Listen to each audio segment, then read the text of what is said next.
एकलहरे येथे वाळू माफियावर स्थानिक गुन्हे शाखेची कारवाई. 2,05,000 रुपयांचा मुद्देमाल जप्त. अवैध वाळू उत्खनन आणि वाहतूक करणाऱ्या वाळू माफियाविरोधात स्थानिक गुन्हे शाखेने श्रीरामपूर तालुक्यात धडक कारवाई करत 2,05,000 रुपये किमतीचा मुद्देमाल जप्त केला आहे. या कारवाईत पांढऱ्या रंगाची झिनॉन वाहन आणि त्यामध्ये भरलेली वाळू असा एकूण मुद्देमाल हस्तगत करण्यात आला. गाडी चालकास अटक करण्यात आली असून मालकाबाबत तपास सुरू आहे.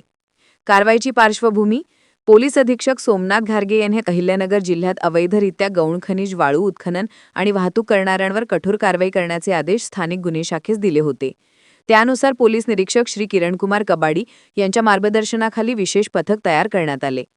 या पथकात पोलीस उपनिरीक्षक संदीप मुरकुटे, पोलीस अंमलदार पंकज व्यवहारे, वीरप्पा करमल, रिचर्ड गायकवाड, रमीज राजा अत्तार आणि विशाल तनपुरे आदींचा समावेश होता. या पथकाला गुप्त माहिती गोळा करून अवैध वाहतुकीवर कारवाई करण्याच्या सूचना देण्यात आल्या होत्या. कारवाईची थरारक हकीकत: दिनांक 21 नोव्हेंबर 2025 रोजी पथक पाहणी करत असताना त्यांना एक टाटा झिनॉन चारचाकी वाहनात चोरून वाळू भरून एकलहरे आठवाडी रोडने श्रीरामपूरकडे येत असल्याची खात्रीशीर माहिती मिळाली. पथकाने तत्काळ आठवाडी एकलहरी रस्त्यावर सापळा रचला.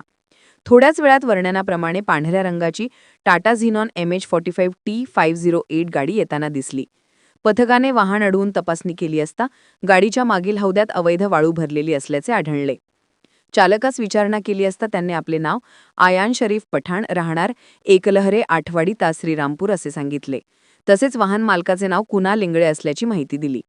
यावेळी एक ब्रास वाळू किंमत 5,000 रुपये, टाटा कंपनीची झिनॉन गाडी किंमत 2 लाख रुपये असा एकूण 2,05,000 रुपये किमतीचा मुद्देमाल जप्त करण्यात आला.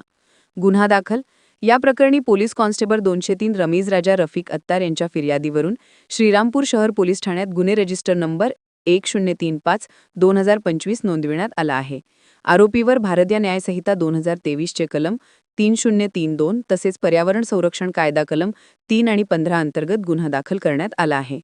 कारवाईचे मार्गदर्शन: ही कारवाई पोलीस अधीक्षक श्री सोमनाथ घारगे यांच्या सूचनांनुसार व स्थानिक गुन्हे शाखेचे पोलीस निरीक्षक श्री किरणकुमार कबाडी यांच्या मार्गदर्शनाखाली करण्यात आली. अवैध वाळू उत्खननावर कारवाईचा बडगा उगारला. जिल्ह्यातील इतर ठिकाणीही अशा कारवायांना वेग येण्याची शक्यता. इंडिया सुपर न्यूज मराठीसाठी श्रीरामपूर प्रतिनिधी इम्रान शेख.